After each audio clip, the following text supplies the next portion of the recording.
the artists, they really can't do much about getting more number of downloads besides creating a great game.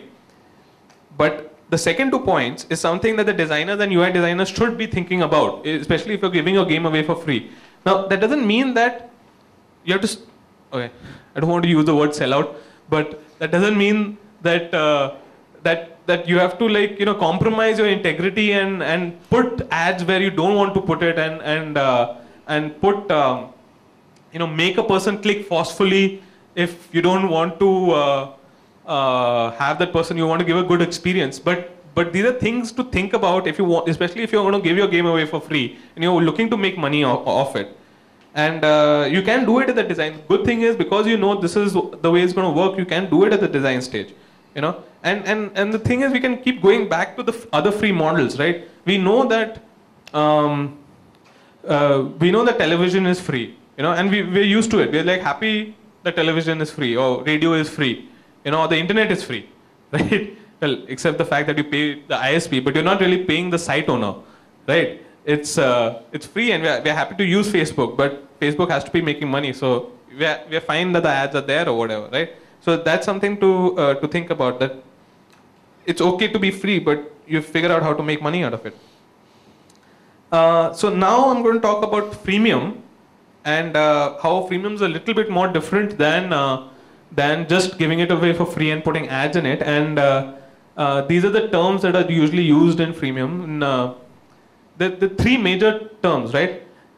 Acquisition, retention, and monetization. ARM, ARM. I should have written it down, but whatever. The downloads and the users that you acquire on a monthly basis, on a daily basis, is your acquisition. The active users, because it's a freemium game, and that means you hopefully have a person playing again and again every day. So you have active users every day and every week and every month. So if a person is played at least once in a day, he's a daily active user. If a person has played at least once in a week, he's a weekly active user. If he's played at least once in a month, he's a monthly active user. And if you can get him back, then that's your retention. And each person who pulls a few more people into the game, that is your virality factor.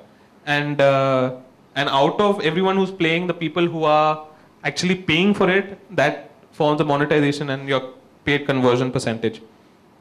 So let's look at a few numbers of a freemium game. So this is an example. Okay, this is something that I just kind of created. This is actually a Excel sheet which is available on the net, and we've used it to model some of our freemium games. So the important numbers are those percentage numbers on the corner: retention rate, virality, DAU on MAU percentage, and conversion rate. The conversion rate is a paid conversion rate. Now, assuming that this is the number of new users that you can get every month, the top one. Hopefully, you can get 50,000 in Jan, 55,000 in Feb, 60,000 in March, etc. Your game, if it's made in such a way that it has a high virality, which is 33%, is quite high. 33% means that one person is getting 0.3 people back into the game, or every 3 people, one more person is coming into the game, right? Facebook games obviously allow that to happen much better because of the networks and all. But 33% is very good.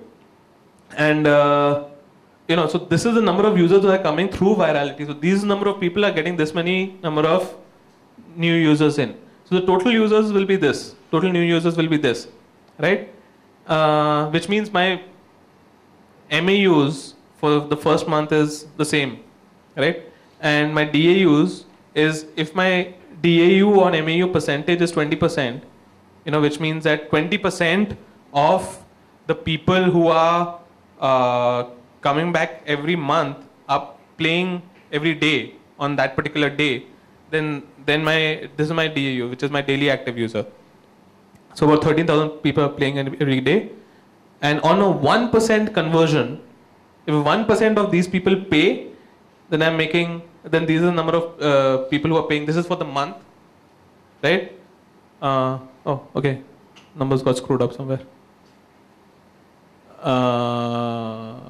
Okay, whatever, but it's a function. So, and this is how much money you'll make. So if they say average revenue is like about $3 or whatever it is, $2, then this is how much money you'll make, gross money.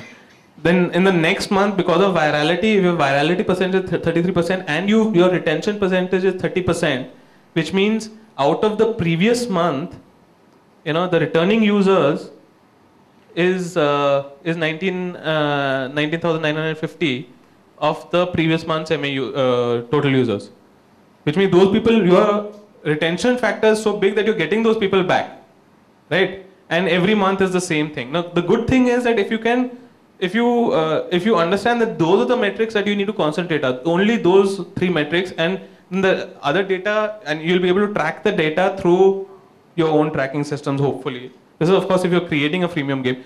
Then you can aim at those numbers, or whatever numbers you want to put out there. If you want to put, let's say, retention rate at 70%, conversion rate at 20%, if you think you have a game that good that you can do those kind of numbers, brilliant. Then aim at those numbers. But at least you have a target, right?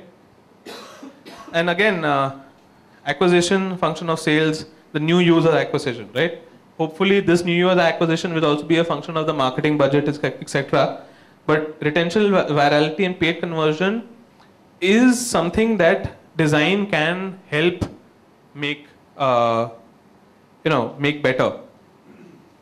So this